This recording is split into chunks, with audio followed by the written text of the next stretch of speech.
শুভ্রর কাছে প্রতিটি মুহূর্ত তখন এক একটি যুগের মতো মনে হচ্ছিল। It was like I living hell. Emergency flight book করে সে পাগলের মতো বাংলাদেশের উদ্দেশ্যে রওনা দিল। তার পুরো শরীর থরথর করে কাঁপছে, রাগে চোখ দুটো রক্তের মতো লাল হয়ে গেছে। শুভ্র নিজের মনকে বারবার বোঝাচ্ছে ঈশান নিশ্চয়ই তার সাথে কোনো সিক যোগ করেছে। তাকে দেশে ফিরিয়ে আনার জন্য হয়তো হৃদি আর ঈশান মিলে এই চাল চেলেছে। শুভ্র কাঁপা কাঁপা হাতে ঈশানকে মেসেজ পাঠালো, এয়ারপোর্টে অপেক্ষা করো, আই এম কামিং। দীর্ঘ এক যন্ত্রণাময় যাত্রার পর সকাল সকাল ফ্লাইট বাংলাদেশে অবতরণ করলো। শুভ্র ভিড় ঠেলে পাগলের মতো দৌড়ে বিমান থেকে নামলো। তার ভেতরে তখন এক প্রলয় চলছে। এয়ারপোর্ট থেকে বের হতেই সে দেখল ঈশান গাড়ি নিয়ে বাহিরে দাঁড়িয়ে আছে।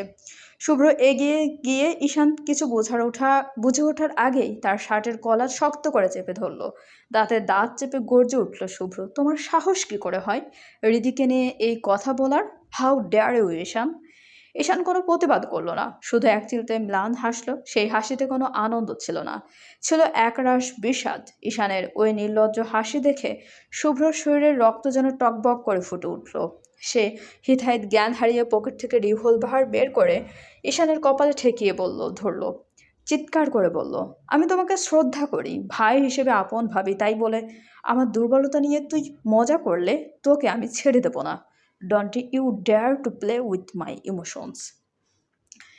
ঈশান একটুও ভয় পেল না, তার চোখে মুখে এক অদ্ভুত নিস্পৃহতা। সে শান্ত গলায় বলল, রাগ কন্ট্রোল করুন বস, দিস অ্যাঞ্জার ইজ ইউজলেস নাও। এই রাগ দিয়ে এখন কিছুই হবে না। যখন দরকার ছিল তখন আপনি পাশে ছিলেন না। আপনি সত্যি অদ্ভুত বস।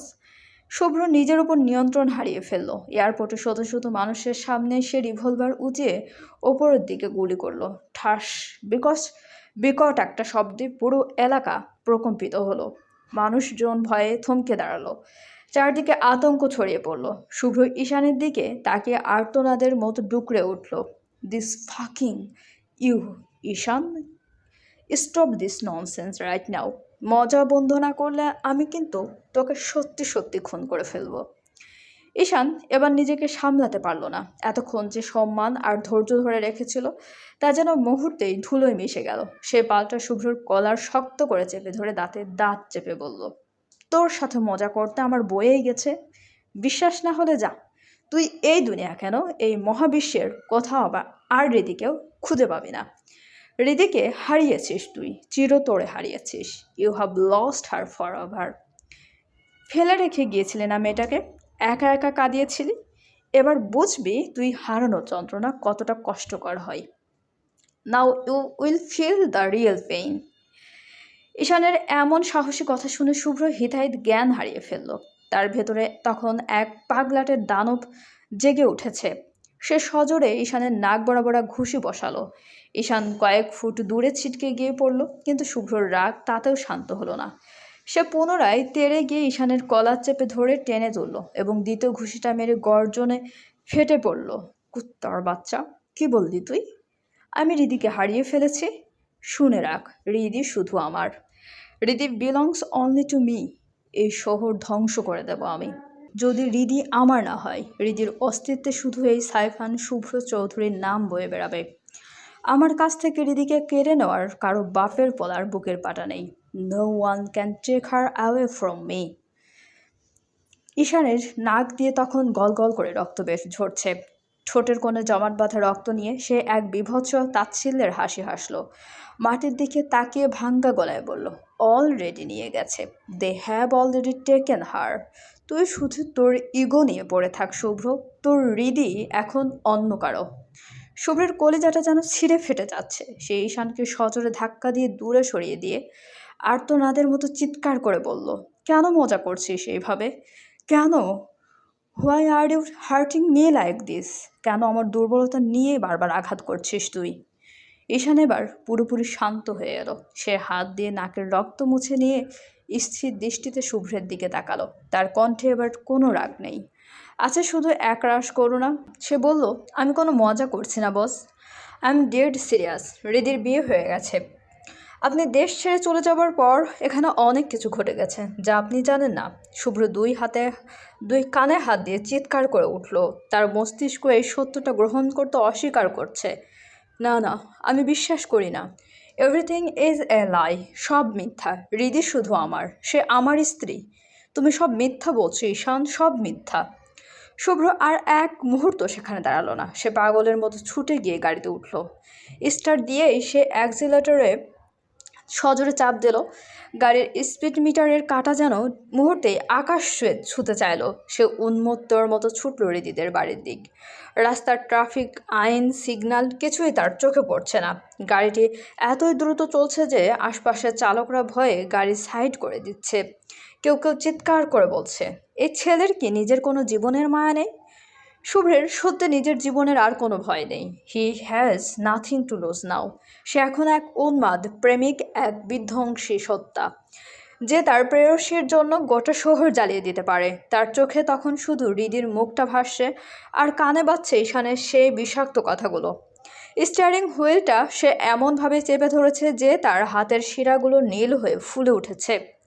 20 মিনিটের মধ্যে গাড়ি সোজা হৃদিদের বাসার সামনে এসে থামলো। ব্রেকের সজোরে চাপে টায়ারের ঘর্ষণে রাস্তার বুক চিরে এক বিকট শব্দ হলো।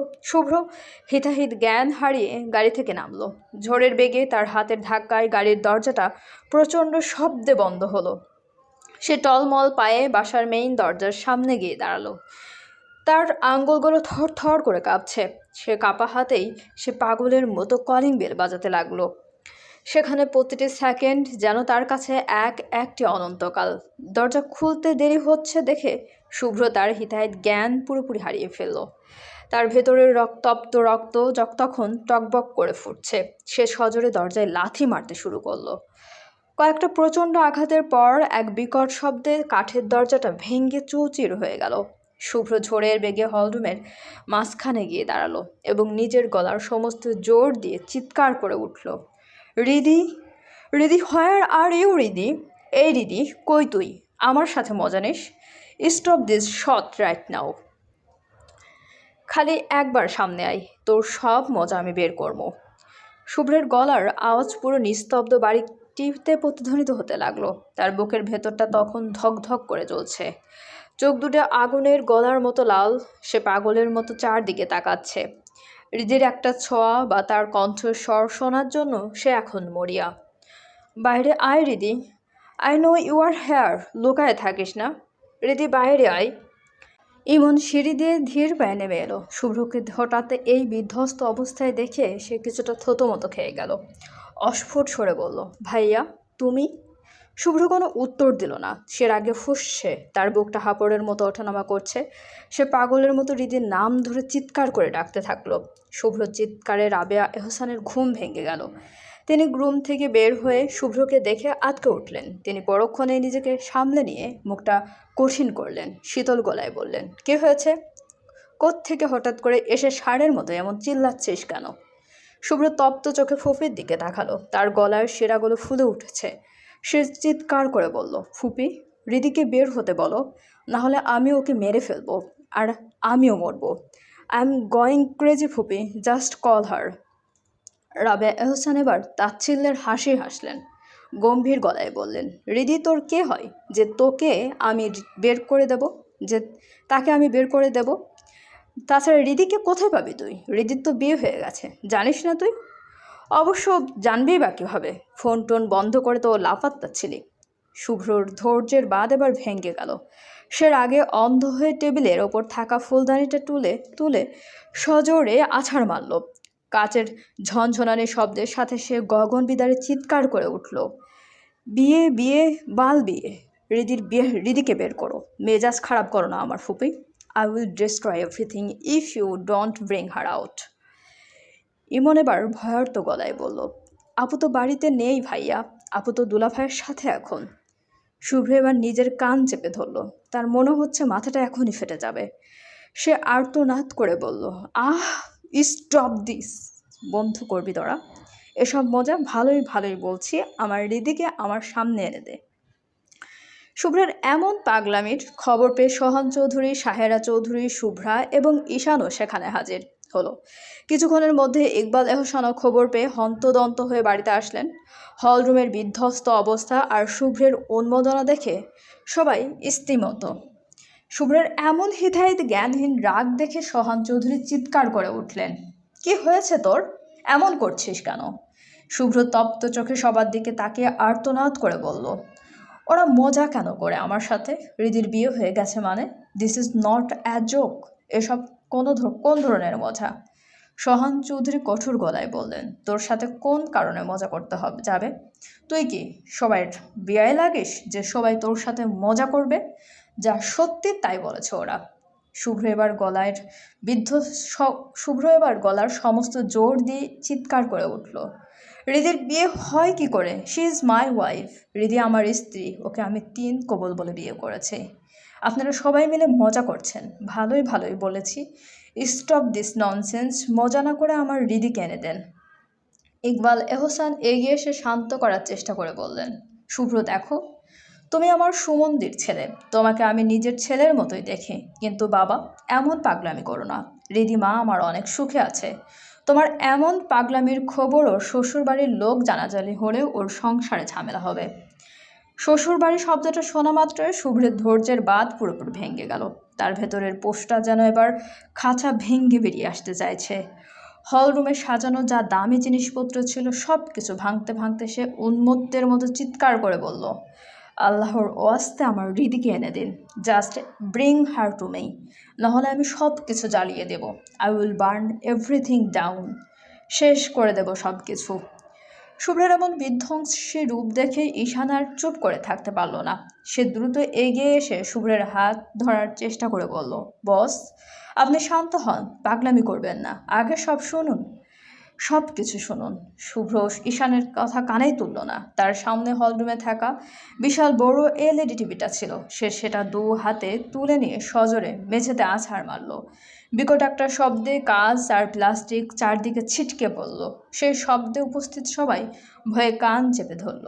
শুভ্র উন্মত্তের মতো চিৎকার করে উঠল, আমার মাথা পুরোপুরি খারাপ হওয়ার আগে আমার হৃদিকে এনে দেন বলছি। সোহান চৌধুরী ছেলের এমন বেয়াদবি আর ঔদ্ধত্য দেখে রাগে ফেটে পড়লেন। তিনি কঠোর গলায় বললেন, না এনে দিলে কি করবি? মেরে ফেলবি আমাদের? শুভ্র এবার হঠাৎ নিস্তেজ হয়ে পড়ল। বাবার দিকে তাকিয়ে আরতি জানালো, আব্বু please, I can take this anymore. আমি নিতে পারছি না আব্বু, প্লিজ সবাই এই জঘন্য মজাটা বন্ধ করেন। আমার হৃদিকে এনে দেন। যদি কোনো সমস্যা হয়ে থাকে তবে আমি হৃদিকে নিয়ে অনেক দূরে চলে যাব। I will go far away with her, কিন্তু প্লিজ আমার হৃদিকে এনে দিন। শুভ্রের এমন করুণ আরতি দেখে যেখানে সেখানে উপস্থিত সবার কলিজা যেন কেঁপে উঠল। শুভ্রায় এবার আর চোখের পানি ধরে রাখতে পারল না। সে প্রায় কেঁদে উঠে গলায় বলল, ভাইয়া তোমার সাথে কেউ কোনো মজা করছে না। সত্যি সত্যি হৃদির বিয়ে হয়ে গেছে। তুমি চলে যাওয়ার পর এখানে অনেক কিছু ঘটে গেছে যা তুমি জানো না। চলবে, গল্পটি আপনাদের কেমন লাগছে অবশ্যই আমাদেরকে কমেন্ট করে জানাতে ভুলবেন না, এবং আমাদের চ্যানেলটি প্লিজ সবাই সাবস্ক্রাইব করুন। গল্পটি ভালো লাগলে অবশ্যই সবাই লাইক, কমেন্ট এবং শেয়ার করতে ভুলবেন না আপনাদের প্রিয় মানুষগুলোর সাথে, এবং আমাদের চ্যানেলের সঙ্গে থাকার জন্য সবাইকে অনেক বেশি ধন্যবাদ।